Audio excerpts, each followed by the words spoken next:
Okay, good work out here today. Questions? What's the biggest challenge with this Michigan State team?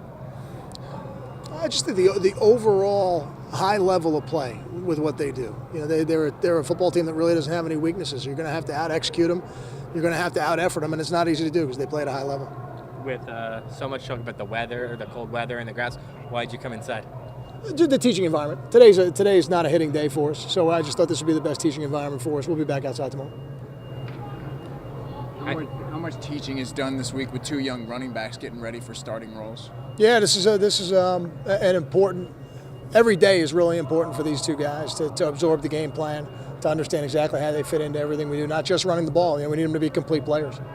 I think I know you weren't here in 04, but I heard you just say on the radio last night something about you watched that Rutgers Michigan State 04 game when you first got here. Yeah, some of the clips from the game were on like the highlight reel that year, and I know it was a big win for Greg and the program at that point. So, but the one that always stuck out was the Ryan Neal interception. You know, Ryan was our captain in 05 and a special guy and a special player, and he made a big play in that game. If you look at the numbers, obviously the run defense hasn't been probably where you want it the last couple of weeks, but you guys have done a good job early in games and then kind of like the damn breaks. What do you think has happened, or why have you not been able to sustain it? I think every game is unique. Every play there's a reason for it. You have to execute. You're going to be tested in this league. You know, there's a lot of talent in this league, not just at the running back position. The running back position gets talked about a lot in this league, but it's not just that. There's a lot of talent up front. There's a lot of good schemes that the offenses run in this league, and you have to execute, because when you don't, and you see it with us and you see it with other teams, if you don't fit a gap the right way, there's a chance for an explosive play. And that's really the challenge of playing defense in this league. Is it's not enough just to do it on the first 10 plays of the game, or it's not just enough to do it on the last 10 plays of the game. You really got to do it all throughout the game, or you're risking a big play. Where are you at injury-wise? How comfortable do you feel? I feel good. I feel good about the players that I'm watching in practice. You know, we'll put a report out, and nobody at this point in the year is healthy. So everybody is trying to take advantage and keep their team as healthy as you can. But you know, we're not the only team dealing with injuries, and we'll be all right. Does Michigan State's running game remind you of any of the other Big Ten teams you've already played? It's a pro-style attack. Their system's a little bit different. Maybe Wisconsin would be the comparison. You know, they're under center a little bit more than some of the other teams. You know, Nebraska, Ohio State, they're a little bit more in the gun. So, you know, but they're not the same. They're unique. You know, different players. The schemes are similar, but not identical. So, you know, Michigan State poses unique problems. You know, not really problems we've seen from other people. How about their safety, Kyle Drummond?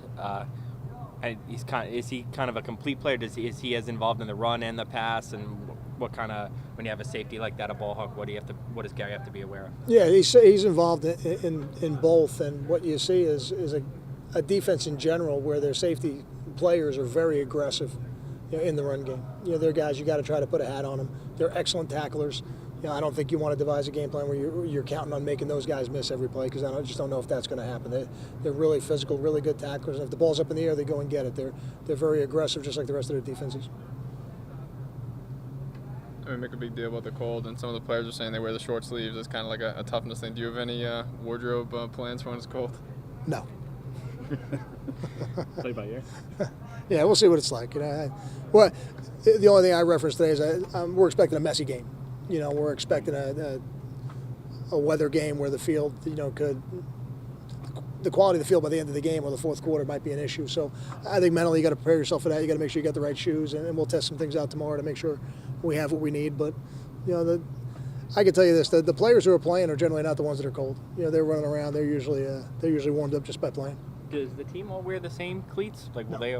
Completely individual decision. Yeah, we all wear Nike cleats, but every player has different preferences in terms of what they like to wear, and I let that be a personal decision. Thank you. Thank you.